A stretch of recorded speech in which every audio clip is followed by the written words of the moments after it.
Okay, dear student, once again you all are welcome in the series of discussion with the concept of using the model verbs into the sentence. And this discussion is continuously very important. And for this behalf, I just request with everyone just connect with the classes with your proper intention and coordinate as equivalent. In this way, today we are just going to discuss some very important use of models verb. Likely in the previous class, we discussed already about the use of can, could, will and shall. In this way, we're just going to discuss about some very important and pickup type of the models verb in today's class. So just watch very seriously and with a fresh mind and just connect with the every types of the concept which is going to discuss in this class. My dear student, today we are just going to discuss about the use of would and should, because according to my opinion, these two types of the models verb are very important when we just connect with any kinds of the competitive approach like competitive examinations. So many types of the questions raised from these types of the area. तो चलिए dear students, without कोई time waste किए अपन वापस connect होते हैं अपने discussion के साथ, और आप इसका अपना जो डिस्कशन है उसकी स्टार्टिंग अपन करते हैं डियर वुड के साथ. Okay dear, the discussion point is very clear. अपन समझना चाहेंगे सर कि कौन से वो एरियाज हैं जहां पे अपन किसका यूज करेंगे डियर, वुड का. Now the time to discuss about the areas in which we just utilize model would. और मॉडल्स का बेसिक कंसेप्ट जो है वो यहाँ पे भी अप्लाई होता है. और बेसिक कंसेप्ट क्या है जो मैं बहुत पहले से क्लियर कर चुका हूँ. मीन्स किसी भी सेंटेंस में मॉडल का यूज होना डिपेंड करता है कि सेंटेंस किस तरीके का एक्सप्रेशन जनरेट कर रहा है, सेंटेंस के इमोशन किस तरीके के हैं, सेंटेंस का सेंस किस तरीके का है. तो जनरली अपन को वुड के केस में भी ये डिस्कस करना है कि किस तरीके के सेंस और किस तरीके के इमोशंस और एक्सप्रेशन में अपन वुड अप्लाई करते हैं. तो अपन उस एरियाज को टच कर रहे हैं जहां पे अपन किसको अप्लाई करते हैं डियर, वुड को अप्लाई करते हैं. तो देखिए डियर, फर्स्ट ऑफ ऑल आपको बहुत अच्छे से ध्यान रखना है, अगर सेंटेंस का इमोशन पोलाइट रिक्वेस्ट का है, इसका है डियर पोलाइट रिक्वेस्ट, तो पोलाइट रिक्वेस्ट के केस में अपन प्रीफर करेंगे यूज ऑफ मॉडल वुड को. इसी सेम सेंस में अपन बात करें ऑफर समथिंग, आप किसी को कोई ऑफर कर रहे हो, offer something,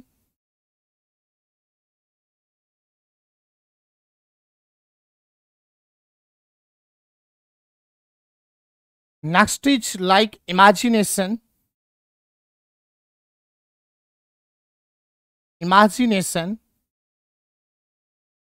What the means of imagination here? Hypothetical situation इसको बोला जाता है जो अनरियल हो. We can say means that any unreal condition जिसकी कोई रियल हैपनिंग ना हो, अनरियल हो, इमेजिन किया गया हो, इस तरीके का सेंस अगर सेंटेंस जनरेट करता है तो उस सेंस में भी अपन किसको अप्लाई करते हैं, वुड को अप्लाई करते हैं. तो अब तक के जो केस बने वो क्या बने, पोलाइट रिक्वेस्ट का केस हुआ, हम वुड अप्लाई करेंगे. अगर किसी चीज को अपन ऑफर कर रहे हैं तो उसके लिए भी हम वुड अप्लाई करेंगे. इमेजिनेशन का सेंस है मतलब अनरियल कंडीशन का कोई सेंस सेंटेंस जनरेट कर रहा है तो उस वाले केस में भी अपन वुड को अप्लाई करेंगे. इसके साथ अगर अपन बात करें सेंटेंस में अगर ऑफिशियल लैंग्वेज यूज हुई है, ऑफिशियल लैंग्वेज का केस हो,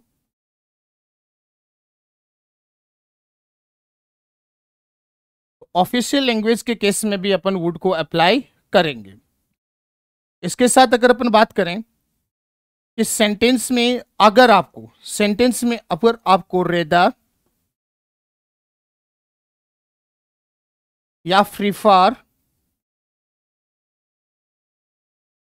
या लाइक, ध्यान से देख लीजिए, सेंटेंस में अगर रेदर, प्रीफर, लाइक इस तरीके के कुछ वर्ड्स गिवन हैं तो उसके साथ डेफिनेटली आपको वुड अप्लाई करना है। अगली बात क्या कर सकते हैं, वुड को अपन पास्ट फॉर्म में यूज कर सकते हैं जो विल की पास्ट फॉर्म होगी, और उस केस में अपन पास्ट पार्टिसिपल यूज करेंगे हैव के साथ। अगर मैं अप्लाई करता हूं would plus have plus past participle, तो पास्ट पार्टिसिपल का मीन्स यहां पे हो जाएगा past participle the third form of the verb. तो अगर इस स्ट्रक्चर में अपन वुड को यूज करते हैं, would plus have plus past participle का जनरली अभी आपको इतना ही ध्यान रखना है कि पास्ट पार्टिसिपल का मीन्स होता है third form of the verb. तो इस वाला स्ट्रक्चर जो है would have plus past participle, ये शो करता है कि आप विल के केस को पास्ट में अगर यूज करना चाहोगे तो विल की जो पास्ट फॉर्म बनेगी वो बनेगा would have plus past participle. तो हमने उन एरियाज को टच किया है जहां पे अपन वुड का यूज करते हैं। Likely once again I am repeating everything, the sense related to would. First sense यहाँ पे क्या कनेक्ट हो रहा है, देयर क्या कनेक्ट हो रहा है, polite request. The second one is offer something, third one is imagination, fourth one अगर कोई ऑफिशियल लैंग्वेज की बात हो तो वहां पे भी वुड का यूज होगा। रेदर, प्रिपर, लाइक इस केस में वुड का यूज होगा। इमेजिनेशन या अनरियल सिचुएशन कुछ है तो वहां पे अपन वुड को यूज करेंगे, और विल के पास्ट के नेचर में अपन यूज करेंगे would have plus past participle, और पास्ट पार्टिसिपल का मीन्स हो गया third form of the verb. तो चलिए डियर, इन्हीं के बेस पर अपन कुछ एग्जांपल्स को क्या करते हैं, क्लियर आउट करते हैं। We just have intention to clarify everything with some suitable examples। तो वुड के केस में भी अपन कुछ एग्जांपल्स ले रहे हैं, बहुत बेसिकली एग्जांपल्स अपन यहां से पुट करेंगे। अगर मैं बात करूं दिया, first of all I just go with the polite request, you help me in my bad days, in my bad days please,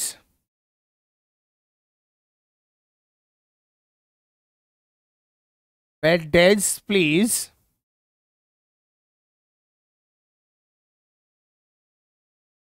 तो ये देखिए, सेंटेंस के स्ट्रक्चर को अच्छे से समझने की कोशिश कीजिए। सेंटेंस क्या तरीके का और किस तरीके का सेंस यहाँ पे जो है वो जनरेट कर रहा है। You help me in my bad days please, तुम क्या मेरे बुरे दिनों में मेरी मदद करोगे प्लीज। तो जो प्लीज के साथ हेल्प लेने का इंटेंशन है तो डेफिनेटली सेंटेंस का एक्सप्रेशन यहाँ पे पोलाइट रिक्वेस्ट का बन रहा है, और पोलाइट रिक्वेस्ट के केस में अपन अप्लाई करेंगे किसको डियर, वुड को। किसको अप्लाई करेंगे, वुड को। तो हम यहाँ वुड क्यों अप्लाई कर रहे हैं, क्योंकि यहाँ पे सेंस किसका जनरेट हो रहा है, पोलाइट रिक्वेस्ट का। तो यहाँ पे अप्लाई क्या हो जाएगा डियर, वुड हम यहाँ पे अप्लाई कर देंगे। इसी सेम सेंस में अपन नेक्स्ट एग्जांपल यहाँ पे डिस्कस कर रहे हैं, अच्छे से देखते जाना।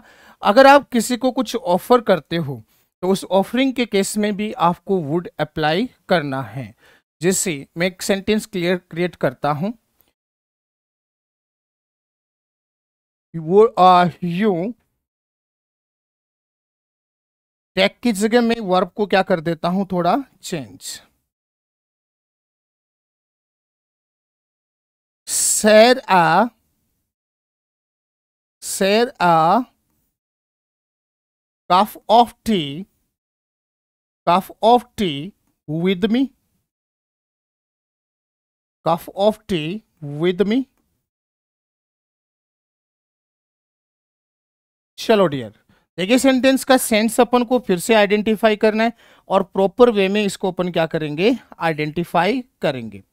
तो देखिए डियर, क्या सेंस जनरेट कर रहा है sentence, you share a cup of T with me, क्या आप मेरे साथ एक कप ऑफ टी शेयर करना चाहोगे। It means cup of T का आप ऑफर कर रहे हो किसी को और आप चाहते हो कि वो पर्सन आपके साथ कप ऑफ टी शेयर करे, इसलिए आप उसको कप ऑफ टी का क्या कर रहे हो, ऑफर कर रहे हो, और जब सेंटेंस में ऑफर करने का सेंस होगा तो ऑफर करने के सेंस में भी अपन किसको अप्लाई करेंगे dear, as a modal verb. Offer के एक्सप्रेशन में भी अपन वुड को अप्लाई करेंगे, तो विदाउट एनी प्रॉब्लम यहाँ पे किसको अप्लाई कर देंगे अपन डियर, वुड को अप्लाई कर देंगे। तो अब तक के 2 एग्जांपल्स में हमने ये समझा कि पोलाइट रिक्वेस्ट का केस अगर हो और ऑफरिंग का केस अगर हो तो उसमें अपन किसको यूज करते हैं डियर, वुड को यूज करते हैं। आगे अपन इसको और कैरी ऑन करते हैं डियर डिस्कशन को। कलर मुझे लग रहा है विजिबल है, तो कोई प्रॉब्लम होने वाली नहीं है। तो डियर अगर मैं बात करूं एक सेंटेंस स्ट्रक्चर की, I fly in the sky, I fly in the sky.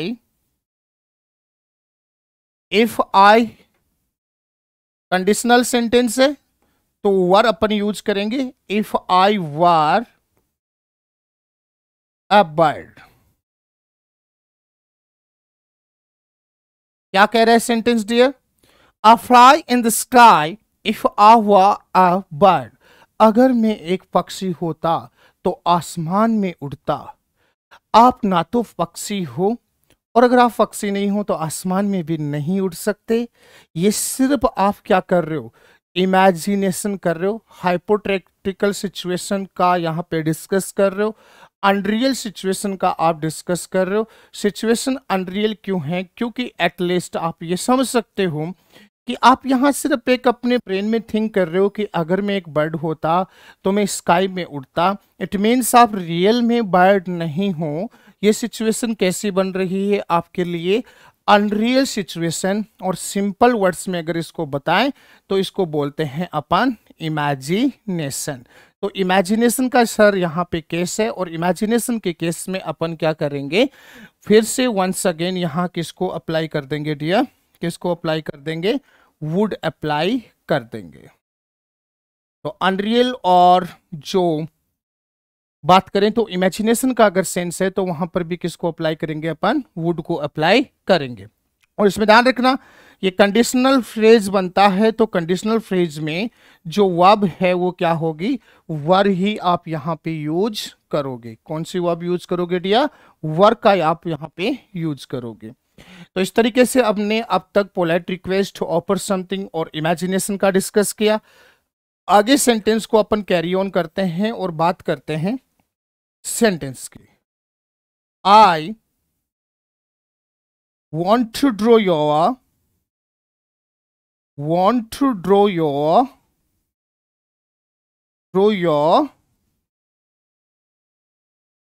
kind attention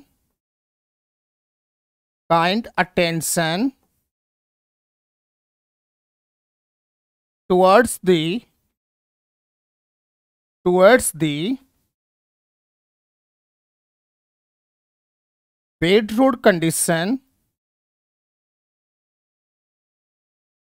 the bedrock condition of our town देखिए सेंटेंस में किस तरीके का सेंस जनरेट हो रहा है सर। आप क्या कर रहे हो कि किसी ऑफिशियल लैंग्वेज में, ऑफिशियल लैंग्वेज का मतलब हो गया फॉर्मल लैंग्वेज का यूज करके, प्रोफेशनल लैंग्वेज का यूज करके अपनी कोई प्रॉब्लम है उसको शेयर कर रहे हो किसी ऑथेंटिक ऑफिशियल पर्सन को।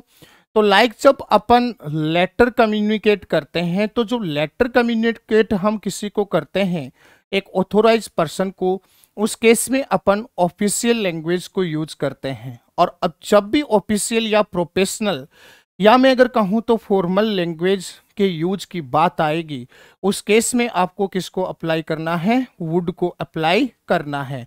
तो इस सेंटेंस में आप क्या कर रहे हो, इस सेंटेंस में थोड़ा सा इसको देख लीजिए। I want to draw your kind attention towards the bedrock condition of our town. हमारे टाउन की बेडरोक कंडीशन की ओर मैं आपका ध्यान आकर्षित करना चाहूंगा।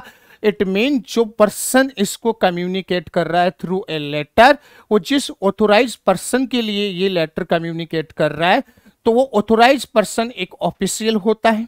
और ऑफिशियल होता है तो उसको ऑफिशियल लैंग्वेज, प्रोफेशनल लैंग्वेज या फॉर्मल लैंग्वेज में ही आपको कम्युनिकेट करना होता है। तो ये सेंटेंस जनरेट कर रहा है एक ऑफिशियल लैंग्वेज का, क्योंकि लेटर स्टाइल में आप इसको राइट कर रहे हो, एक्सप्रेस कर रहे हो, और लेटर का कंसेप्ट ऑलवेज ऑफिशियल लैंग्वेज को कैरी करता है। और ऑफिशियल लैंग्वेज या प्रोफेशनल लैंग्वेज के केस में भी अपन मॉडल वर्ब के तौर पे किसको अप्लाई करते हैं डियर? वुड अप्लाई करते हैं। तो वंस अगेन यहाँ पे क्या यूज हो जाएगा डियर? यहाँ पे क्या यूज हो जाएगा? वुड, क्योंकि this is the case of an official language in the way of communicate a letter. चलिए डियर, इसी तरीके के कुछ और केसेज हैं जिनको अपन क्या करते हैं, वन बाय वन करके आपके सामने मेंशन करते हैं। तो चलिए डियर, हाँ, नेक्स्ट सेंटेंस जहां से अपन क्या है इसको पिक कर रहे हैं और आप अच्छे से इसको अंडरस्टैंडिंग में लाने की कोशिश करना। रेदर, प्रीफर, अगर मैं सेंटेंस यूज करूं I, okay dear, rather stay here, rather stay here. एक और सेंटेंस में कैरी कर लूं, आई लाइक टू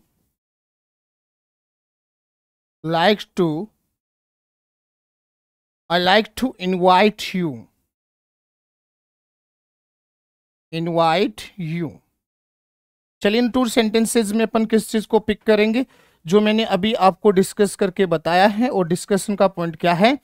सीधा सिंपल तरीके से ध्यान रख लो, सेंटेंस में अगर रेदर का यूज हो रहा है, प्रीफर का यूज हो रहा है, लाइक का यूज हो रहा है, तो ऐसे केस में भी आप किसको अप्लाई करोगे? ऐसे केस में भी आपको अप्लाई करना है किसको डियर? वुड को। तो आप देख सकते हो एग्जाम्पल नंबर ई में हमने यूज किया आई रेदर स्टे हियर।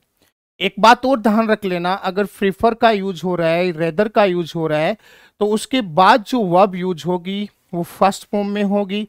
मीन्स आप इन्फिनेटिव यूज नहीं कर सकते। लाइक आप इस सेंटेंस को इस तरीके से यूज नहीं कर सकते कि I rather to stay here. To plus first form infinitive आपको अप्लाई नहीं करना है जब केस किसका हो? सेंटेंस में रेदर या प्रीफर गिवन है। तो ऐसे केस में आपको क्या करना है? रेदर और प्रीफर के जस्ट बाद आपको फर्स्ट फॉर्म ही अप्लाई करनी है। टू का यूज अगर आप करोगे तो वो एक एरर कंसिडर की जाएगी। बट अपना जो डिस्कशन है उस पर वापस अपन फोकस करते हैं। और डिस्कशन ये है कि रेदर, लाइक और प्रीफर के केस में भी अपन किसको अप्लाई करेंगे डियर? वुड को अप्लाई करेंगे। तो इस सेंटेंस में जो गिवन है वो क्या है? रेदर, और यहाँ पे क्या गिवन है डियर? लाइक। तो इन केसेज में अपन किसको अप्लाई कर देंगे डियर? यहाँ वुड को। अच्छे से समझ आ रहा है? बिल्कुल स्लो मोशन के साथ में जो एग्जांपल्स है वो उसको वन बाय वन आपके सामने क्या कर रहा हूँ? पुट कर रहा हूँ, प्रेजेंट कर रहा हूँ।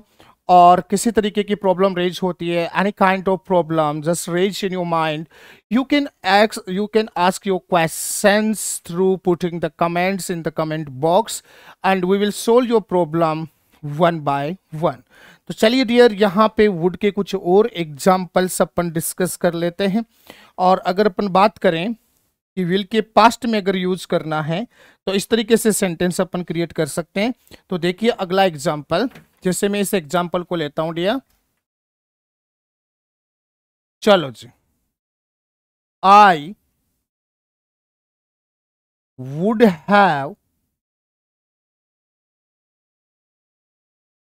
have played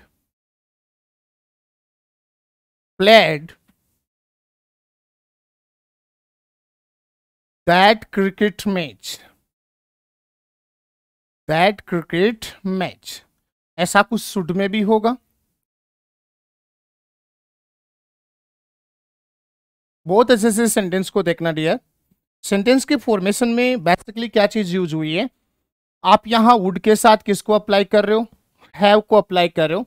हैव के बाद आपने थर्ड फॉर्म का यूज किया है। तो ये जो पैटर्न बनता है वुड हैव प्लेड, मतलब would have plus past participle, ये विल का पास्ट फॉर्म है जहां पे एक्सपेक्टेशन की बात की जाती है। कोई भी ऐसी एक्सपेक्टेशन जिसका कनेक्शन सीधा किससे था? पास्ट टाइम से था, पास्ट टाइम में आपसे किसी तरीके की कोई एक्सपेक्टेशन की गई और उस एक्सपेक्टेशन को शो करने के लिए आपको विल का पास्ट फॉर्म लेना पड़ता है और विल का पास्ट जो बनता है वो क्या बनता है, would have plus past participle, और पास्ट पार्टिसिपल का मीन्स यहाँ पे हो गया क्या, क्या हो गया dear, third form of the verb.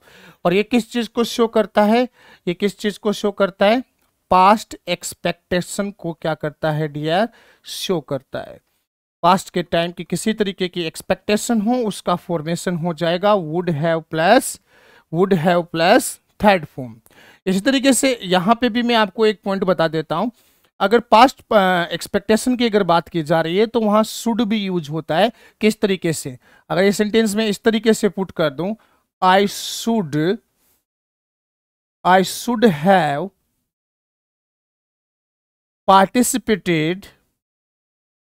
participated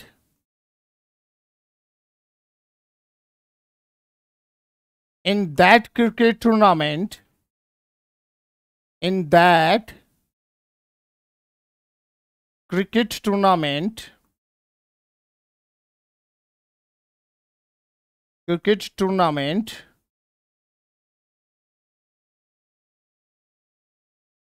तो यहां पे भी क्या हो रहा है, मुझे उस क्रिकेट टूर्नामेंट में पार्टिसिपेट कर लेना चाहिए था।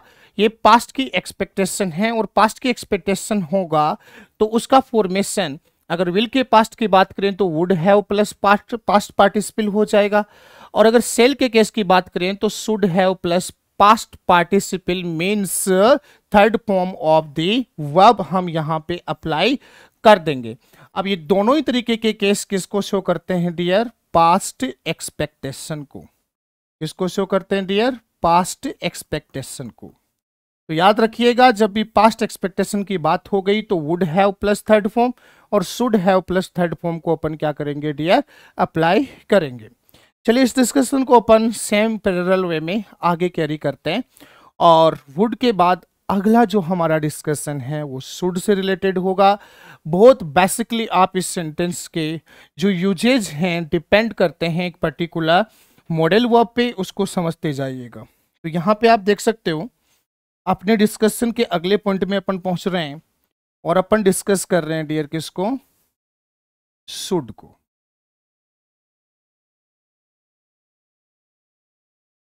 शुड का यूज किन किन केसेज में होता है उन केसेज को मैं आपको वन बाय वन करके मेंशन कर रहा हूं।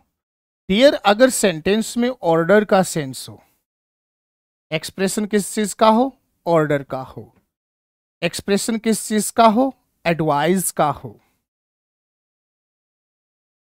एक्सप्रेशन किसका हो, सजेशन का हो, एक्सप्रेशन किसका हो डियर, सजेशन का हो। इसी तरीके से इंस्ट्रक्शन या डायरेक्शन,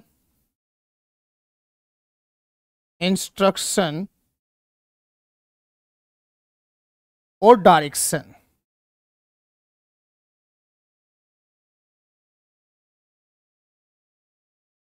ध्यान रखिए अगर सेंटेंस में ऑर्डर का सेंस है, एडवाइस का सेंस है, सजेशन का सेंस है, इंस्ट्रक्शन का सेंस है, डायरेक्शन का सेंस है, और अच्छे से इसको समझने की अगर अपन कोशिश करें तो किस बात में, अगर सेंटेंस में लिस्ट वर्ड गिवन है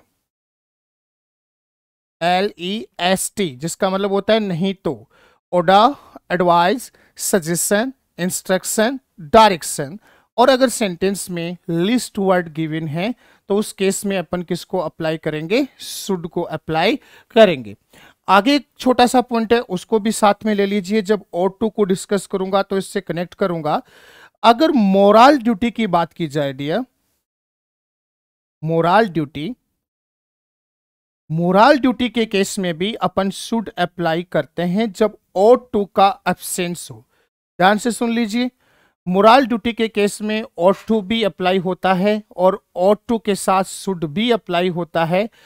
हम इस चीज को इस तरीके से डिफरेंस कर सकते हैं कि जब आपके पास ऑप्शन में और टू अवेलेबल नहीं है और सेंटेंस में कोई मोरल ड्यूटी मीन्स एक गुड एक्ट की बात की जाए, एक अच्छे काम की बात की जाए, मोरल ड्यूटी मीन्स होता है गुड एक्ट, सिंपल वे में अगर आपको समझना है तो तो उस केस में अपन शुड भी अप्लाई करते हैं, ought to भी अप्लाई करते हैं। लेकिन अगर आपके पास ऑप्शन में ought to का कोई भी अवेलेबिलिटी नहीं है तो उस केस में आप शुड अप्लाई कर सकते हो, जो किसका सेंस कैरी करे, moral duty means good act, अच्छे काम। ओके डियर, तो ध्यान से दोबारा से इसको रिपीट कर लीजिए।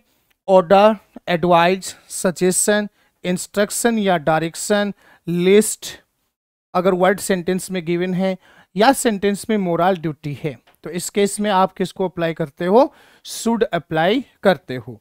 तो चलो इस कंसेप्ट को कुछ एग्जाम्पल से हम क्या करते हैं, क्लियरिफाई करते हैं। कुछ एग्जाम्पल से इस कंसेप्ट क्या करेंगे डियर, क्लियरिफाई करेंगे।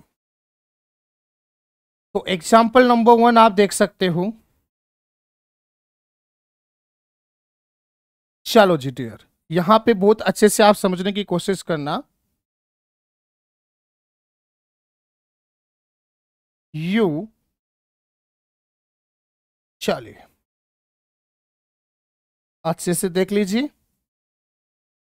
You bring your notebook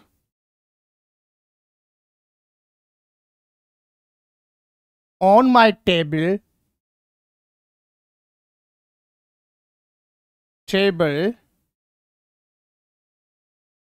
without any delay।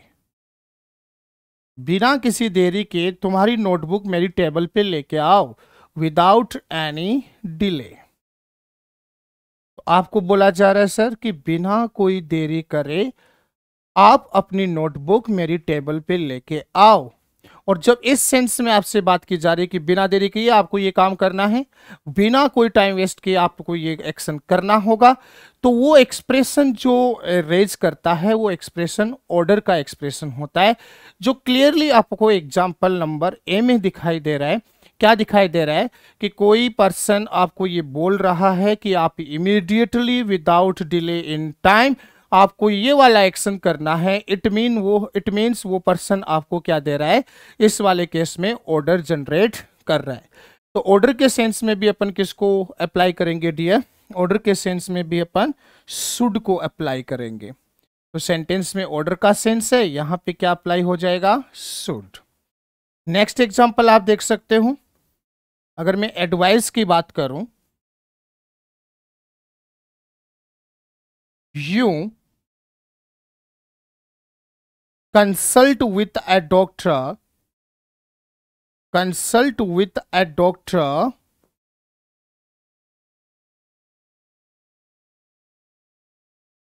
if you are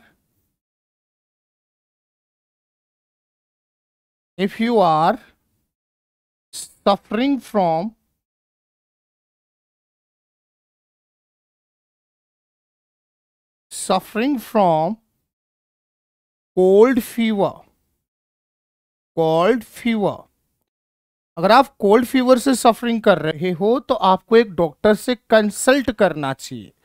अब बताइए, जो डिजीजेज वगैरह हैं, कोई पर्टिकुलर कोई डिजीज है, उसका ट्रीटमेंट कौन करता है, उसका ट्रीटमेंट डॉक्टर करता है। कोई सब्जेक्ट रिलेटेड प्रॉब्लम है तो उसको सोल्व आउट कौन करता है, टीचर सोल्व आउट करता है।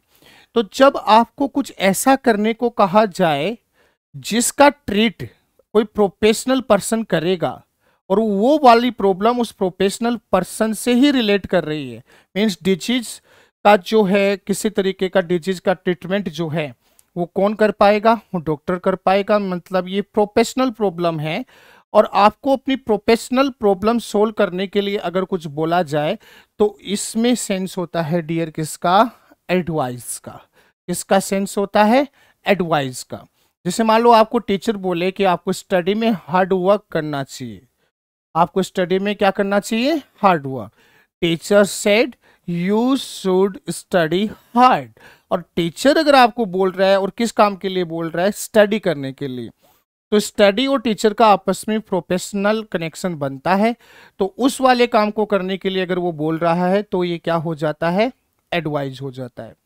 और अगर कोई नॉन प्रोफेशनल पर्सन आपको कुछ एक्ट करने के लिए बोले, जैसे लाइक मेरी ग्रैंड मदर ने मुझसे कहा कि तुझे स्टडी में हार्ड वर्क करना चाहिए, तो ग्रैंड मदर की यहाँ कोई क्लियरेंस नहीं है कि वो आपकी टीचर है। इट मीन्स वो करने के लिए आपको एक अच्छा एक्ट बोल रही है, लेकिन वो उसका क्या हो जाएगा, सजेशन। तो अगर कोई प्रोफेशनल पर्सन या प्रोफेशनल पर्सन से रिलेटेड कोई प्रॉब्लम है और उसके लिए आपको कुछ करने के लिए बोला जाए तो वो एडवाइस होती है। और कोई ऐसा कोई पॉइंट या स्टेटमेंट है जो करने को आपको बोला जा रहा है लेकिन एक नॉन प्रोफेशनल पर्सन के थ्रू बोला जा रहा है, मीन्स एक ऐसे पर्सन के थ्रू बोला जा रहा है जिसका उस पॉइंट ऑफ प्रॉब्लम से कोई प्रोफेशनल कनेक्टिविटी नहीं है, तो वो आपके लिए क्या हो जाता है डियर, एक सजेशन हो जाता है। तो चलिए डियर, यहाँ पे सेंस किसका है कि अगर आप कोल्ड फीवर से सफरिंग कर रहे हो तो आपको किससे कंसल्ट करना चाहिए, एक डॉक्टर से कंसल्ट करना चाहिए। इट मीन्स ये क्या है डियर, एडवाइस। और एडवाइस के सेंस में भी अपन किसको अप्लाई करेंगे डियर, शुड को। एडवाइस के सेंस में भी क्या अप्लाई हो जाएगा डियर, शुड अप्लाई हो जाएगा। चलो आगे इस एग्जाम्पल को और कैरी फॉरवर्ड करते हैं और समझते हैं कि किस तरीके से आगे के सेंस होंगे। जैसे मैं एक सेंटेंस आपको दूं कि you walk 5 km in the north. You walk 5 km means kilometer in the north to reach at your destination.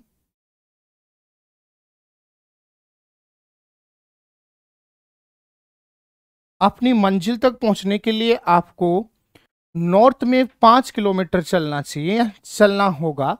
It means this is the instruction which you are giving to a person about reach at his destination. Instruction का क्या sense हो गया, आप किसी को hint दे रहे हो, आप किसी को वे क्लियर कर रहे हो कि आपको ऐसा कर लोगे तो ये हो जाएगा, ऐसा कर लोगे तो ये हो जाएगा। It means it is clarified that you are just providing instruction to that person to do something. So in this example, this is also clear that we just have this sense of instruction to walk in 5 kilometer in the direction of north to reach at your destination. This is indicating the expression of instruction. So in the case of instruction, we also apply should. Okay dear? तो यहाँ पे भी किसको apply कर देंगे अपन, should apply कर देंगे। एक चीज पे आपको फोकस करना चाहिए, देखो मॉडल्स वर्ब अपने साथ फर्स्ट फॉर्म ही कैरी कर रहा है, तो शुड के बाद ब्रिंग फर्स्ट फॉर्म है, शुड के बाद कंसल्ट फर्स्ट फॉर्म है, शुड के बाद वॉक फर्स्ट फॉर्म है। तो इस तरीके से जब भी कोई मॉडल अप्लाई होगा उसके साथ फर्स्ट फॉर्म जो हमने बेसिक कंसेप्ट में डिस्कस किया था, हम उसी का ही क्या करेंगे डियर, यूज करेंगे, उसी को ही अपन क्या करेंगे, यूटिलाइज करेंगे। चलो एक और एग्जाम्पल से अपन इस बात को आगे की तरफ मूव कराते हैं। और जैसे मान लो मैं एक एग्जाम्पल पुट कर रहा हूं कि you work hard list you fail.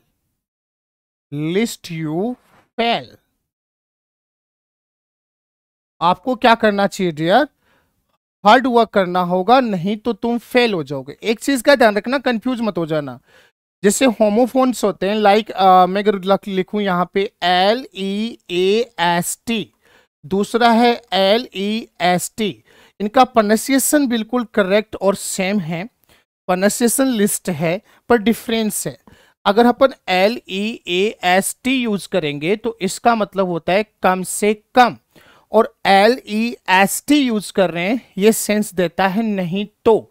और हमने यहां पे क्या समझा है कि अगर सेंटेंस में क्या गिवन हो डियर, लिस्ट गिवन हो, तो ऐसे वाले केस में अपन मॉडल वर्ब के तौर पे किसको अप्लाई करेंगे, शुड को अप्लाई करेंगे। तो once again this is the case in which we can apply definitely modal verb should when we just have the case of LEST list, not LEAST। समझ गए ना, ये वाला होगा नहीं, लिस्ट इसका सेंस जो होता है वो कम से कम होता है, ये गड़बड़ हो गया। चलो डियर, तो ये लिस्ट यू फेल के वाले केस में अपन क्या करेंगे, यहां पे शुड अप्लाई कर देंगे, क्योंकि सेंटेंस में क्या गिवन है डियर, LEST, लिस्ट मतलब नहीं तो, पर इसका ध्यान रख लेना LEST नहीं होना चाहिए। क्या होना चाहिए, किस पे फोकस करोगे, LEST पे फोकस करोगे। ओके डियर, चलें आगे। ये डिस्कशन अच्छे से आपको आई थिंक क्लियर हुआ होगा, तो एक बार मैं फिर से रिपीट कर देता हूं। Order, advice, suggestion, instruction, direction, या सेंटेंस में लिस्ट गिवन हो, या सेंटेंस में मोरल ड्यूटी हो, तो मोरल ड्यूटी के केस में भी अपन किसको अप्लाई करते हैं, मॉडल वर्ब के तौर पे शुड को अप्लाई करते हैं। इसी डिस्कशन में कुछ और एग्जांपल अपन कनेक्ट करें, जिससे मोरल ड्यूटी को और अच्छे से अगर अपन क्लियर करना चाहें तो यहाँ इसको किस तरीके से क्लियर कर पाएंगे। जैसे you respect your teacher, respect your teachers, your teachers, you respect your teachers. आपको अपने टीचर्स की रेस्पेक्ट करनी चाहिए। अब टीचर्स की रेस्पेक्ट करने के लिए बोला जाए, एल्डर्स की रेस्पेक्ट करने के लिए बोला जाए, वाटर इलेक्ट्रिसिटी सेव करने के लिए बोला जाए, ब्लड डोनेट करने के लिए बोला जाए, अपने एरिया को क्लीन और हाइजेनिक रखने के लिए बोला जाए, वेस्ट मैनेजमेंट के लिए बोला जाए, टाइम मैनेजमेंट के लिए बोला जाए, ट्री प्लांटेशंस को ग्रो करने के लिए बोला जाए, ये कुछ ऐसे एक्ट हैं जिनको अपन गुड डीड कहते हैं। और जब भी सेंटेंस में किसी गुड डीड मीन्स अच्छे काम को करने की बात की जा रही हो, अच्छा काम करने का डिस्कशन किया जा रहा हो, इट मीन्स वो क्या है dear, moral duty. Moral duty को इस तरीके से पे अपन समझ सकते हैं कि कोई ऐसा एक्शन जो हमें अपनी विलिंग के बिहाफ पर करना चाहिए, वो एक अच्छा गुड सोशल एक्ट होता है, गुड एथिकल एक्ट होता है। तो जब सेंटेंस में मोरल ड्यूटी है कि टीचर्स की रेस्पेक्ट करनी चाहिए, तो ये अच्छी डीड का वर्क है, और अच्छी डीड का वर्क क्या होता है डियर, मोरल ड्यूटी होता है। अब मोरल ड्यूटी के केस में आपको ध्यान रखना है कि आप शुड भी अप्लाई कर सकते हो, और क्या अप्लाई कर सकते हो, शुड भी अप्लाई कर सकते हो, और ऑट टू भी अप्लाई कर सकते हो। Ought to be moral duty के सेंस में यूज होता है, और शुड जो है वो भी कौन से सेंस में यूज होता है, मोरल ड्यूटी के सेंस में यूज होता है। तो एक बार के लिए आप ध्यान रख लीजिए, यहाँ पे शुड यूज होना भी क्या है, करेक्ट है, और मोरल ड्यूटी की अगर बात की जाए तो उसमें ऑट टू का यूज होना भी करेक्ट है। तो अगर ऑप्शन में हमारे पास ऑट टू नहीं है, तो उस वाले केस में अपन किसको यूज करेंगे डियर, शुड को यूज कर देंगे। Understand, it is clear, is it clear, yes. क्या है डियर, बिल्कुल आप इसको नॉर्मलाइजेशन तरीके से समझ सकते हो कि जब भी कोई मोरल ड्यूटी का सेंस है तो उसमें अपन किसको अप्लाई कर सकते हैं, शुड को अप्लाई कर सकते हैं। और मोरल ड्यूटी के केस में अपन किसको भी अप्लाई करते हैं, ऑट टू को भी अप्लाई करते हैं। तो ध्यान रख लीजिएगा, यही समझ लीजिए ऑट टू के केस को। ऑट टू के केस में क्या होगा dear, moral duty. Moral duty के केस में क्या होता है, और टू भी अप्लाई होता है, और कौन अप्लाई होता है, शुड भी अप्लाई होता है। अच्छे से इसको ध्यान रख लीजिए। अब एक पॉइंट ऐसा यहाँ पे क्लिक होता है कि सर प्रेफरेंस किस चीज को देना है, कि जब अपने पास शुड और टू दोनों ऑप्शन है और सेंटेंस मोरल ड्यूटी का सेंस जनरेट कर रहा है, तो उस वाले केस में आपको प्रिफर जो करना है वो और टू को करना है। ओके डियर, किसको प्रिफर करोगे, when you just have both ought to and should in option, then you will prefer to use ought to instead of should in case of, in sense of, in expression of moral duty. Okay, this one is also cleared. तो चलो भैया, बहुत ही systematic point of discussion से अपन आगे की तरफ बढ़ते जा रहे हैं, और अब अपन नेक्स्ट पॉइंट पे बात करते हैं। तो अब तक के हमारे डिस्कशन में हमने कैन डिस्कस कर लिया है, कुड डिस्कस कर लिया है, विल डिस्कस कर लिया है, वुड डिस्कस कर लिया है, सेल डिस्कस कर लिया है, शुड डिस्कस कर लिया है। अब अपना डिस्कशन का जो जोन होगा वो कनेक्ट होगा मे से। मे के बाद हम करेंगे माइट, माइट के बाद हम डिस्कस करेंगे मस्ट को, फिर डेयर को, फिर यूज्ड टू को, फिर नीड को। इस तरीके से अपन इस सीरीज ऑफ डिस्कशन को क्या करेंगे, द एंड की तरफ लेकर जाएंगे। तो चलिए डियर, बिना कोई टाइम वेस्ट किए अपन कनेक्ट होते हैं अपने नेक्स्ट डिस्कशन से। और नेक्स्ट डिस्कशन कनेक्ट होता है माय डियर किससे, में, और साथ ही अपन डिस्कस कर लेंगे माइट को। बेसिक वो एरिया में पिक कर रहा हूं जो एग्जाम को टच अप करते हैं। तो ध्यान से देख लीजिए मे का यूज किस किस केस में होता है। तो फर्स्ट ऑफ ऑल, जब सेंटेंस में कोई फॉर्मल परमिशन हो। Which type of permission dear, formal permission. Sentence में अगर फॉर्मल परमिशन का सेंस होगा तो उसमें अपन किसको अप्लाई करेंगे डियर, मे को अप्लाई करेंगे। और ये आपको बेसिकली ध्यान रखना है कि कोई भी मॉडल वर्ब होगी तो अपने साथ वो बेस फॉर्म ही कैरी करेगी, मतलब first form of the verb ही क्या करेगी, कैरी करेगी। तो सेंटेंस में अगर फॉर्मल परमिशन का सेंस है like you are taking permission from sir, ma'am, any respected and dignity oriented person से अगर आप किसी तरीके की कोई परमिशन ले रहे हो तो वो फॉर्मल परमिशन होगी। याद रख लीजिएगा, यहीं से कनेक्ट कर लीजिएगा कि जब इनफॉर्मल परमिशन की अपन डिस्कस कर रहे थे तो इनफॉर्मल परमिशन के केस में अपन किसको यूज कर रहे थे, कैन को यूज कर रहे थे। जबकि जब सेंटेंस में फॉर्मल परमिशन होगी किसी सा, मैम, इस तरीके से डिग्निटी या पोस्ट ओरिएंटेड पर्सन से या अपने एल्डर से अगर कोई हम परमिशन ले रहे हैं तो उस परमिशन को फॉर्मल परमिशन बोला जाएगा। और उस फॉर्मल परमिशन के केस में अपन किसको अप्लाई करेंगे डियर, मे को अप्लाई करेंगे। आगे की बात करें सर, स्ट्रॉन्ग पॉसिबिलिटी, ये क्या है, किसी भी एक्ट, एक्शन या वर्क के होने की जो पॉसिबिलिटी है अगर वो हाई हो, बहुत ज्यादा हो, तो उस केस को स्ट्रॉन्ग पॉसिबिलिटी बोलते हैं। और स्ट्रॉन्ग पॉसिबिलिटी के केस में अपन अप्लाई करते हैं डियर मे को। मींस किसी भी एक्शन को गिवन सर्कमस्टांसेस के बेस पर अगर अपन जज करें तो गिवन सर्कमस्टांस के बेस पे अगर उस एक्शन के हैपनिंग के चांसेस बहुत ज्यादा हैं, हाई चांसेस हैं, मैक्सिमम पॉसिबिलिटी है, तो इस केस में अपन इसको बोलते हैं स्ट्रॉन्ग पॉसिबिलिटी। और स्ट्रॉन्ग पॉसिबिलिटी के केस में अपन अप्लाई करते हैं क्या डियर, मे का यूज करते हैं। तो आप यहीं से समझ लीजिएगा इसको, इस सेंटेंस में अगर स्ट्रॉन्ग पॉसिबिलिटी का सेंस है तो स्ट्रॉन्ग पॉसिबिलिटी के केस में भी अपन किसको यूज करेंगे, मे को। इसको इस तरीके से अपन समझ सकते हैं, कैसे समझ सकते हैं,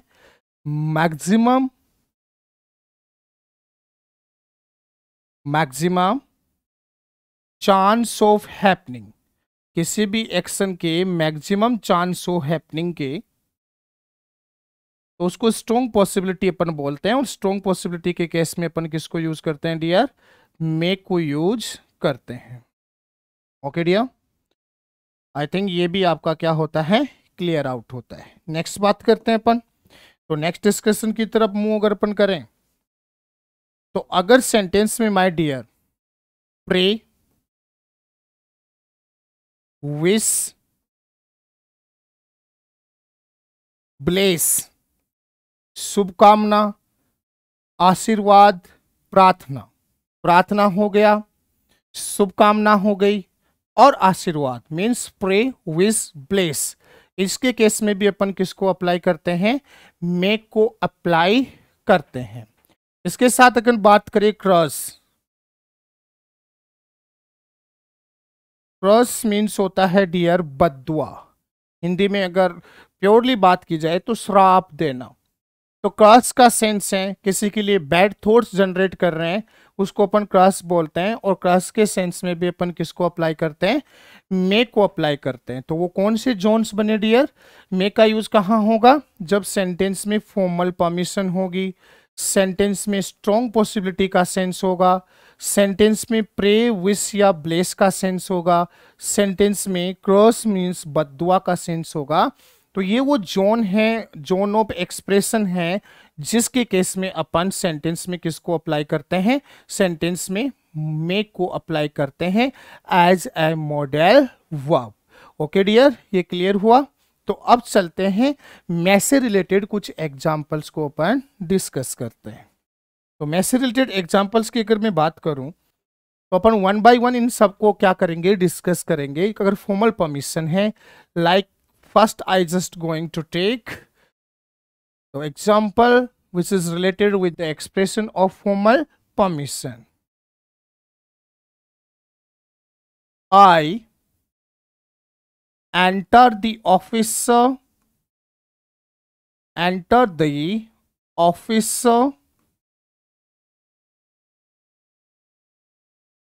तो क्या कर रहे हो आप परमिशन ले रहे हो।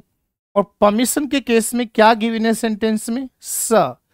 तो मैंने आपको बताया था कैन के डिस्कशन के पॉइंट ऑफ टाइम पे भी कि जिससे सेंटेंस में स मैम ऐसा कुछ गिवन है और आप परमिशन डिमांड कर रहे हो, तो वो परमिशन एक फॉर्मल परमिशन होगी।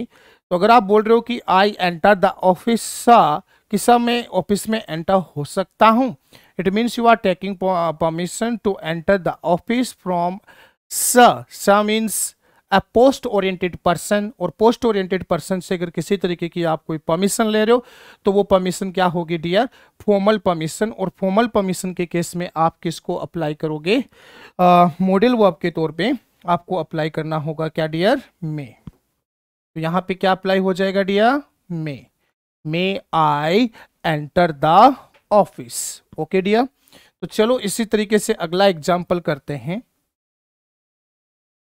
अगर मैंने लिखा सेंटेंस में, देखिए there are many black clouds, there are many black clouds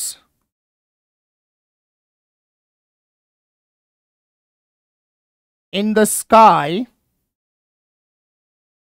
in the sky,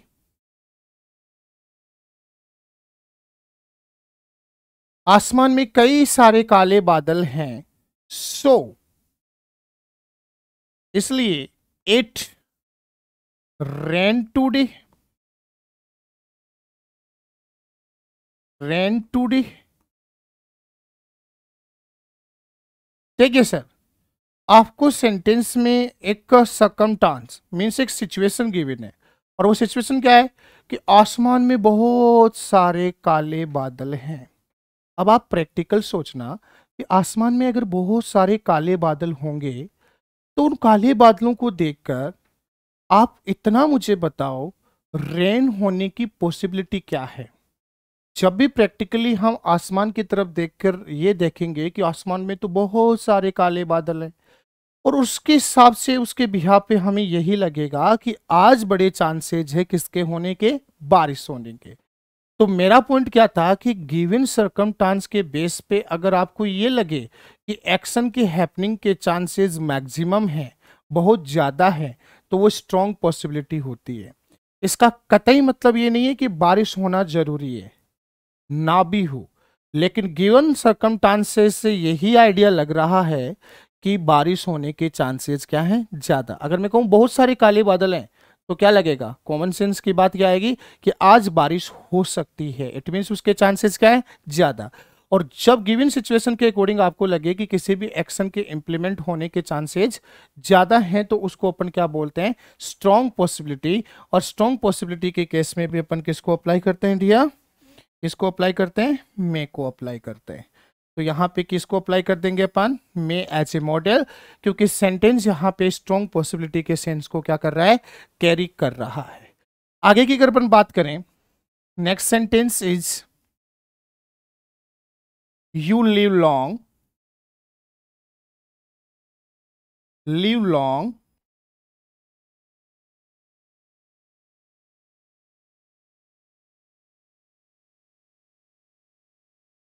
this Diwali, this Diwali bring a lot of happiness for you, a lot of happiness, happiness for you, for you।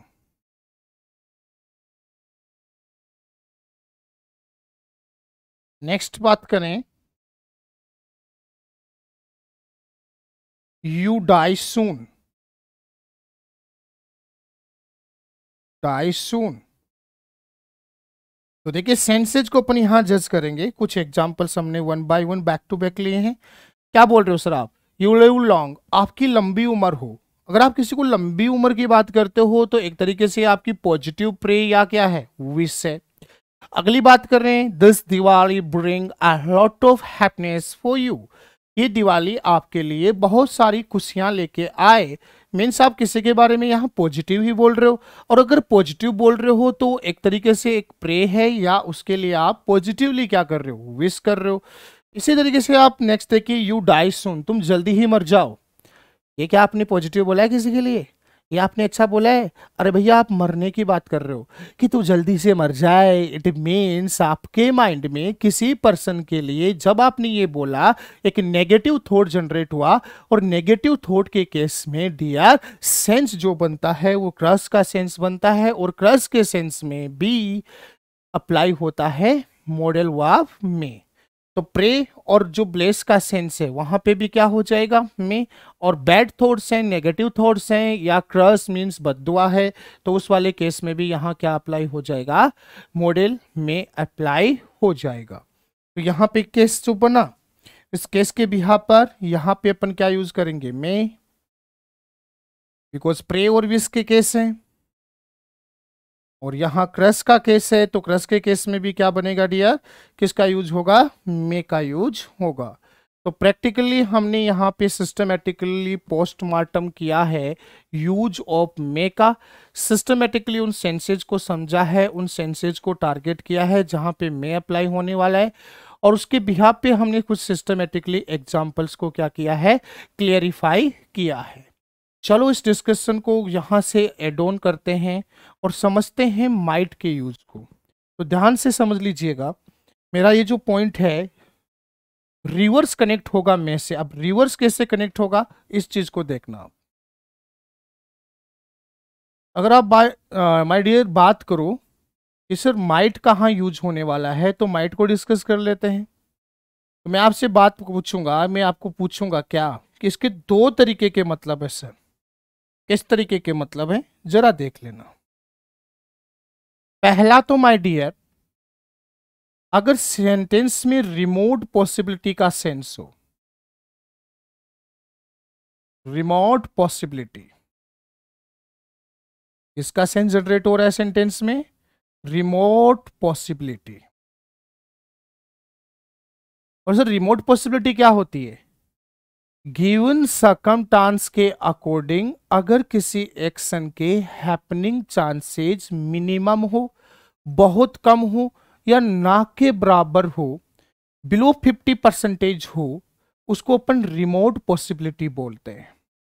अगर sentence की given condition, sentence की given circumstance से ये idea होता है कि ये वाला एक्शन इस वाली सिचुएशन में बिल्कुल नहीं होगा, या बहुत कम चांसेस हैं इस एक्शन के इम्प्लीमेंट होने की, तो उसको बोला जाता है डियर रिमोट पॉसिबिलिटी, या मैं कहूं तो minimum chance, minimum chance, chance of happening, of happening, minimum chance of happening of an action, of an action, किसी भी एक्शन के होने के जो चांसेज हैं वो बहुत मिनिमम हो गिवन सर्कमस्टांस के अकॉर्डिंग। अगर यही वाला आइडिया लग रहा है तो उसको रिमोट पॉसिबिलिटी बोलते हैं। और रिमोट पॉसिबिलिटी के केस में अपन किसको यूज करते हैं, माइट को यूज करते हैं। जैसे मैं कुछ एग्जाम्पल से इस बात को क्लियर करना चाहूं तो मैं यहां लिखूंगा, एग्जाम्पल देखें और इसको क्लियर करें। Mister Rajveer, mister Rajveer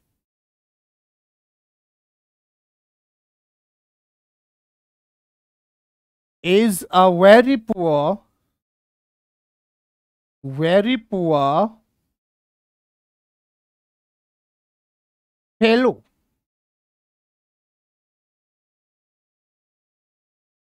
He buy a costly bungalow, buy a costly bungalow, costly bungalow. Next sentence अपन यहां से पिक कर रहे हैं। Next sentence is, what the next sentence will, we will just pick here, उसी सेम को ले लेते हैं। There are no clouds, no clouds in the sky, in the sky, it might whatever rain today, rain today। तो देखिए dear, we just picked two examples to clarify all relevant concept to use might as a model verb. Firstly, you just put your proper focus that which types of the expression we need to use might in a particular type of sentence. So when we have the sense of remote possibility, means minimum chance of happening an action, किसी action के होने के chances क्या हो, बहुत कम। तो चलो देखते हैं। तो पहली वाली कंडीशन क्या गिवन है कि मिस्टर राजवीर जो है बहुत पुअर फेलो है, बहुत गरीब आदमी है। और दूसरी तरफ क्या बात की जा रही है कि वो एक कॉस्टली बैंगलो खरीदेगा। तो मुझे बताओ सिचुएशन क्या है कि गरीब आदमी है, बहुत गरीब आदमी है, और वो एक महंगा बंगला खरीदेगा। क्या लगता है इस एक्शन के होने के चांसेस मैक्सिमम है या मिनिमम है? गिवन सिचुएशन से बताओ। तो यहां पे जो चांसेस हैं वो क्या है, मिनिमम। भाई बहुत गरीब आदमी है, कैसे ये पॉसिबिलिटी बन सकती है कि वो एक महंगा बंगला खरीद लेगा? अगर कॉमन सेंस और प्रैक्टिकल बिहेव में अपन समझेंगे कि भाई गरीब आदमी है, नहीं खरीद पाएगा, मींस बहुत कम चांसेस है हैपनिंग के, और बहुत कम चांसेस हैपनिंग के हैं तो उसको अपन क्या मानते हैं, रिमोट पॉसिबिलिटी। और रिमोट पॉसिबिलिटी के केस में अपन किसको अप्लाई करते हैं, माइट। किसको अप्लाई करते हैं, मॉडल माइट को। इसी तरीके से नेक्स्ट सेंटेंस आप देख सकते हो, there are no clouds in the sky, आसमान में कोई बादल नहीं है। स्काई इज टोटली क्लियर, आसमान बिल्कुल साफ है। तो प्रैक्टिकल सेंस में जब आप आसमान की तरफ देखेंगे, स्काई की तरफ देखेंगे और वो बिल्कुल क्लियर है, उसमें कोई क्लाउड्स नहीं है, तो ऐसे में अपन को ये कॉमन सेंस से समझ में आता है कि आज बारिश होने का कोई चांस नहीं है। मतलब उस गिवन सिचुएशन से ये आइडिया होता है कि आज बारिश नहीं होगी या होने के चांसेस जो क्या है, बहुत मिनिमम है। तो दोनों जो सेंटेंस यहाँ पे मैंने पुट किए हैं, दोनों का सेंस एक्शन के हैपनिंग के मिनिमम चांसेस को इंडिकेट कर रहा है। और मिनिमम चांसेस अगर हैं तो वहां पे अपन किसको अप्लाई करेंगे डियर, माइट को अप्लाई करेंगे। तो मुन्ना यहाँ पे भी अपन क्या यूज करेंगे, माइट को यूज करेंगे। और वंस अगेन यहाँ पे भी किसको अप्लाई करेंगे अपन डियर, माइट को अप्लाई करेंगे। हुआ क्लियर डियर? किसी तरीके की कोई प्रॉब्लम? आई थिंक सिस्टमेटिकली अपन इसको क्लियर आउट करते जा रहे हैं। अब एक और जोन देख लीजिए। अगर मैं मे के पास्ट फॉर्म की बात करूं तो मे के पास्ट फॉर्म में माइट यूज होता है। अगर मे की पास्ट फॉर्म बात करूं मैं,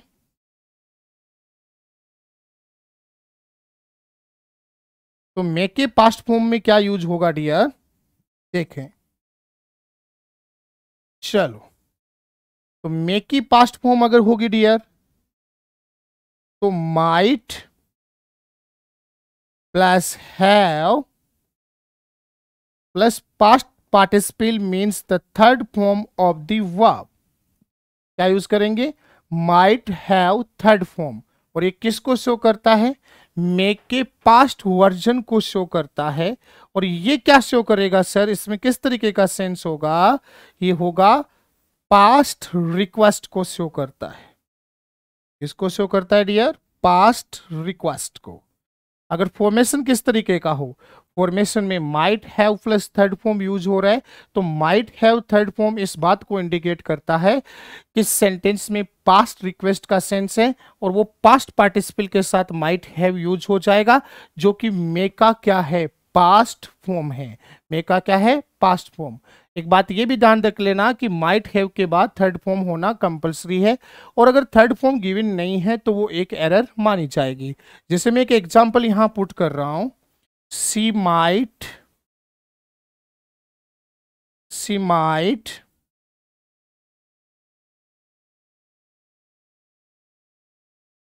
have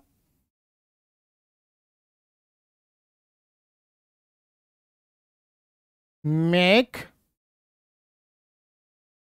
all things in a good direction।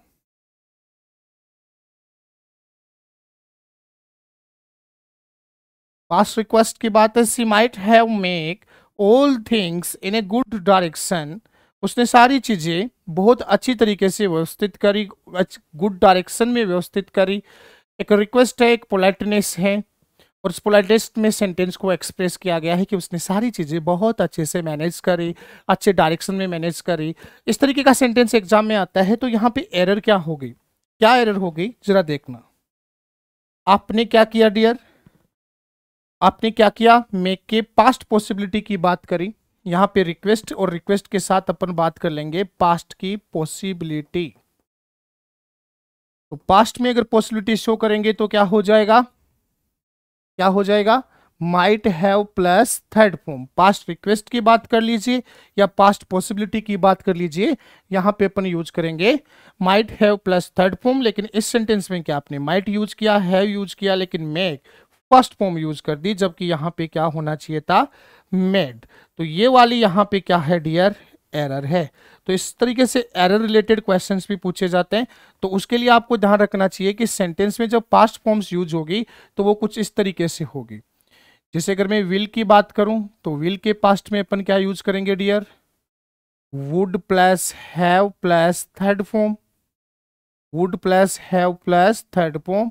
ये सीरीज बिल्कुल करेक्ट होगी। अगर मैं सेल की बात करूंगा तो सेल के पास्ट में अपन यूज क्या करेंगे dear, should plus have plus, should plus have plus third form apply कर देंगे। अगर मैं मे के पास्ट की बात करूं तो मे के पास्ट में मैं यूज कर दूंगा dear might plus have plus third form. तो ये सीरीज में अगर सेंटेंस होगा तो वो करेक्ट होगा, और सीरीज में किसी तरीके की अगर आपने एरर करी, किसी सीक्वेंस को अगर आपने गलत किया, हैव के बाद आपने फर्स्ट फॉर्म यूज कर दी, आईएनजी फॉर्म यूज कर दी, तो वो क्या हो जाएगा, रॉन्ग हो जाएगा।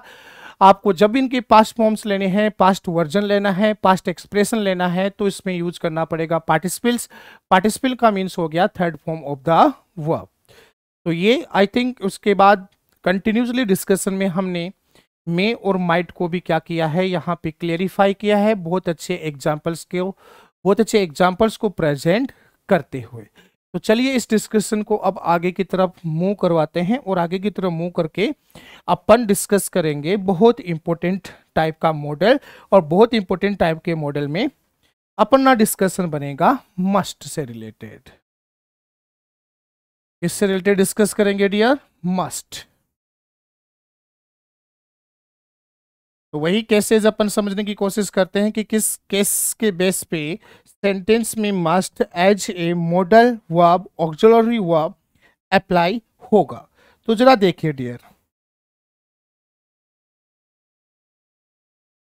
अगर सेंटेंस में लीगल ऑब्लिगेशन का सेंस हो, कानूनी बाध्यता, लीगल ऑब्लिगेशन, ऑब्लिगेशन,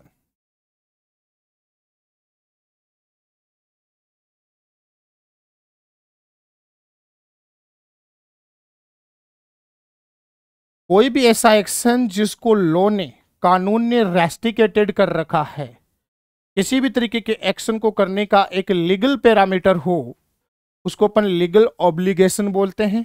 और लीगल ऑब्लिगेशन के केस में अपन किसको अप्लाई करते हैं डियर, मस्ट को अप्लाई करते हैं। इसके साथ अगर अपन अगली बात करें लीगल ऑब्लिगेशन के बाद, तो कोई भी ऐसा एक्शन जो करना कंपल्सरी हो, कंपल्सरी हो, नेसेसिटी हो, किसी चीज की नेसेसिटी हो, किसी भी एक्शन को करना अर्जेंट हो, अर्जेंसी, तो legal obligation, compulsory, necessity, urgency, और कोई भी चीज प्रोहिबिशन में हो, prohibition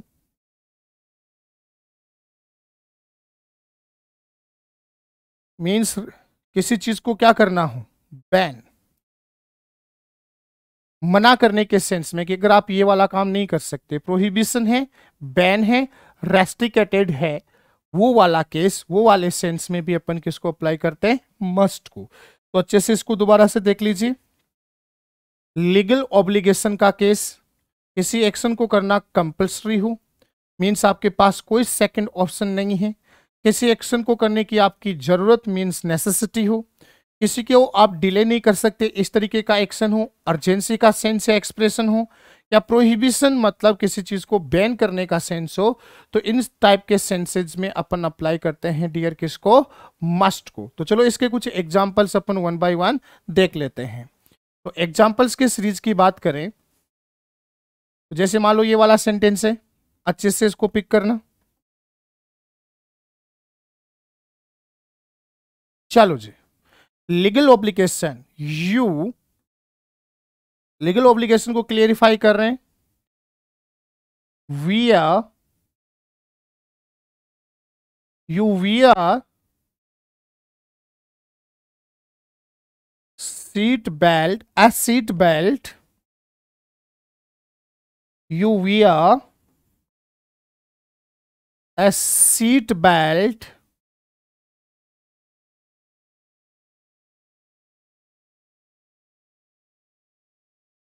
while drive a car, while drive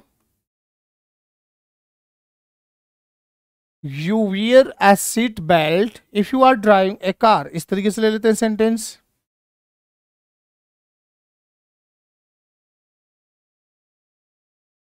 if you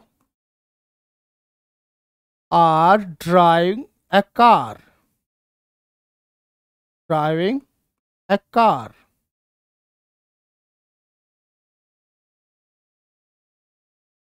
इसी तरीके का एक सेंटेंस में और ले लेता हूं, every citizen, every citizen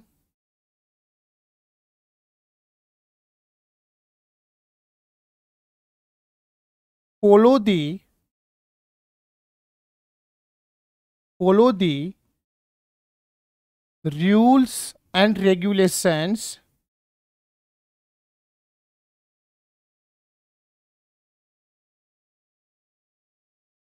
rules and regulation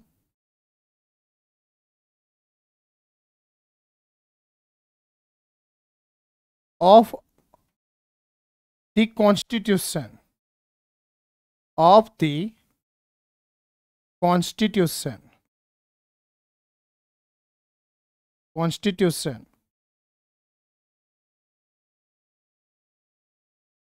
चलिए नेक्स्ट देखते हैं,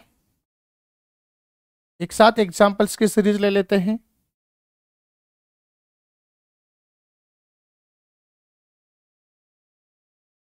your two installments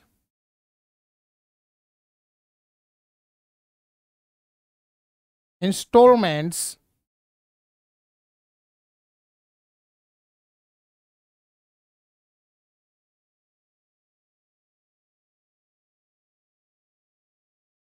have, your two installments are outstanding, ऐसे कर सकते हैं।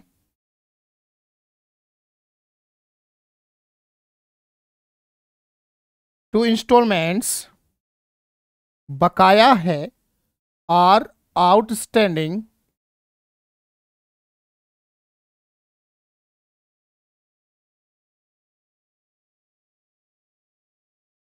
You pay now to pay now all remanings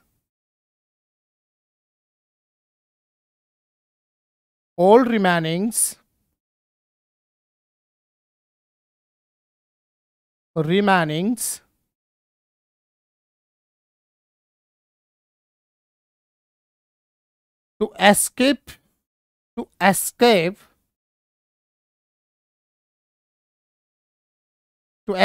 yourself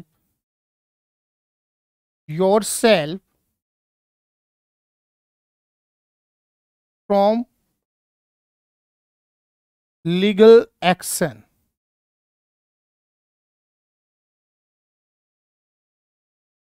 देखिए कुछ एग्जांपल्स अपने पास हैं, इनके बिहाफ पे अपन मस्ट को समझते हैं। एक और एग्जांपल अपन साथ में पुट कर लेते हैं। चलो जी, नोट पार्क योका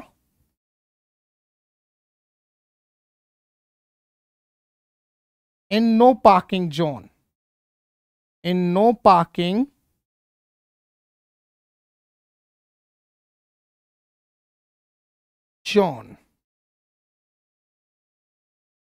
चलो जी, वन बाय वन बेटा क्या करते हैं, इनके सेंसेज को समझने की अपन ट्राई करेंगे। तो देखिए dear, you wear a seat belt if you are driving a car. यदि आप एक कार चला रहे हो तो आपको सीट बेल्ट पहनना चाहिए। तो सीट बेल्ट वैसे सेफ्टी के लिए भी बहुत इंपॉर्टेंट है, और दूसरा कानून में भी रूल बना हुआ है कि अगर आप विदाउट सीट बेल्ट अगर ड्राइव कर रहे हो एक कार, तो आपका लीगल जो चालान है बाय रूल वो कट जाता है। मीन्स आपको लीगली पेनाल्टी जो है उसका सामना करना पड़ता है। इट मीन्स सीट बेल्ट पहनना ड्राइविंग के टाइम ये एक लीगल ऑब्लिगेशन है। कोई भी ऐसा रूल जो लीगल बेस पे बना है उसको फॉलो करने की अगर बात हो तो वहां पे मस्ट का यूज होगा। तो इस सेंटेंस में भी एक लीगल कंसेप्ट कनेक्ट है कि आपको सीट बेल्ट पहनना ही होगा जब आप एक कार क्या करते हो, ड्राइव करते हो। तो यहाँ पे लीगल ऑब्लिगेशन का केस है, और लीगल ऑब्लिगेशन के केस में माय डियर अपन किसको यूज करेंगे, मस्ट को। इसको अप्लाई करेंगे डियर, मस्ट को अप्लाई करेंगे। इसके साथ अपन देखें जैसे every citizen follow the rules and regulation of the constitution. Her citizen को जो कॉन्स्टिट्यूशन है कंट्री का, जो संविधान है, उसके रूल्स और रेगुलेशन को फॉलो करना चाहिए। इट मीन्स एक तरीके से ये हमारे लिए कंपलसरी है, नेसेसिटी भी है, और दूसरी तरफ देखें कि कॉन्स्टिट्यूशन के रूल को मानना लीगल ऑब्लिगेशन भी है। तो आप इस सेंस को अगर बिल्कुल क्लोजली कवर करो तो एक तरीके से दिस इज योर नेसेसिटी, आपको इसको फॉलो करना चाहिए। तो नेसेसिटी का केस है कि हर सिटीजन को कॉन्स्टिट्यूशन के रूल्स रेगुलेशन को फॉलो करना चाहिए, और दूसरी बात यह कि लीगल ऑब्लिगेशन भी है। दोनों के सेंस को अगर देखा जाए तो यहां पर वंस अगेन अपन किसको अप्लाई करेंगे डियर, मस्ट को अप्लाई करेंगे एज ए मॉडल। इसी तरीके से अगर बात करें कि आपके 2 इंस्टॉलमेंट्स जो हैं, किस्तें जो हैं वो बकाया हैं, 2 इंस्टॉलमेंट्स आर आउटस्टैंडिंग। चलो जी, you pay now all remainings. अब आपको क्या करना है, आपका जितना भी बकाया है, रिमेनिंग है, उसको पे करना है to escape yourself from legal action. अपने आप को कानूनी एक्शन से बचाने के लिए आपका अब जितना भी बकाया है उसको आपको क्या करना है, पे करना है, क्योंकि आपकी 2 इंस्टॉलमेंट्स ड्यू हो चुकी है। इट मींस अब ये बकाया जमा करना आपके लिए क्या हो गया, अर्जेंसी का केस हो गया। इट मीन्स अगर आप और ज्यादा रिमेनिंग रखोगे तो आपको लीगल एक्शन का सामना करना पड़ेगा, आपके पास कोई दूसरा ऑप्शन नहीं है। इट मीन्स ये वाला जो सेंटेंस है डियर, ये किसका सेंस जनरेट कर रहा है, अर्जेंसी। ये आपके लिए कंपलसरी है, ये आपके लिए अर्जेंट है कि आपको ऐसा करना ही पड़ेगा। तो यहां पे जहां पे अपन अर्जेंसी की बात करते हैं, किसी एक्शन को करना कंपलसरी है उसकी बात करते हैं, तो उस केस में भी अपन किसको अप्लाई करते हैं, मॉडल के तौर पे अपन किसको अप्लाई करते हैं, मस्ट को अप्लाई करते हैं। तो यहां पे भी क्या अप्लाई हो जाएगा डियर, अपना मस्ट अप्लाई हो जाएगा। नेक्स्ट आप सेंटेंस देख सकते हो, you not park your car in no parking zone. आपको नो पार्किंग जोन में अपनी कार को पार्क नहीं करना चाहिए। It means you are just ban something, prohibition कर रहे हो, रेस्ट्रिकेटेड कर रहे हो, किसी चीज को नहीं करने का सेंस दे रहे हो कि आपको ये कंपल्सरी नहीं करना चाहिए। This one is no is the prohibition, restricted और बैन समथिंग। आप नो पार्किंग जोन में अपनी कार को पार्क ना करें, तो ये सेंस और ये जो एक्सप्रेशन है वो रेस्ट्रिकेशन का है, प्रोहिबिशन का है। मीन्स उस एक्शन को आप बैन करने की बात कर रहे हो। और इस वाले केस में भी आप किसको यूज करोगे डियर, किसको यूज करोगे, मस्ट को। ओके डियर, यहां पे भी क्या यूज हो जाएगा डियर, मस्ट यूज हो जाएगा। चलो थोड़ा सा क्लियर कर देता हूं इसको। यहां पे भी क्या यूज हो जाएगा, मस्ट यूज हो जाएगा। तो देखिए dear, legal obligation, compulsory, necessity, urgency, prohibition, ban आदि का सेंस अगर सेंटेंस प्रोवाइड कर रहा है तो उस वाले केस में भी अपन किसको अप्लाई करेंगे, मस्ट को अप्लाई करेंगे। तो ये मस्ट से रिलेटेड कुछ अपने क्या थे, बैक टू बैक एग्जांपल्स थे जिनको अपन ने क्या किया है, क्लियरिफाई किया है। तो इसी सीक्वेंस में हम आगे के डिस्कशन को कंटिन्यू करेंगे और आगे के डिस्कशन में हम अब पिक कर रहे हैं मस्ट के डिस्कशन के जस्ट बाद यूज्ड टू के डिस्कशन को। तो देखते हैं डियर, यूज्ड टू के डिस्कशन में क्या होगा।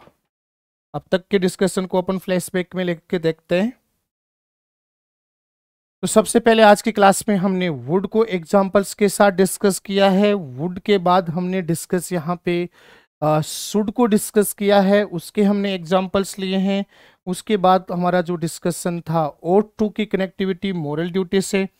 उसके बाद हमने नेक्स्ट जो डिस्कस किया है वो किया है मे से रिलेटेड और मे के कुछ अपने किए हैं एग्जांपल्स। मे के बाद हमने यहाँ पे डिस्कस किया है माइट को, और माइट के बाद वंस अगेन अपने डिस्कस किया है मस्ट को। अब देखते हैं क्लास के अगले पार्ट में कुछ मार्जिनल और सेमी मॉडल जिनको बोला जाता है उनके डिस्कशन को करते हैं नेक्स्ट क्लास में। Thank you.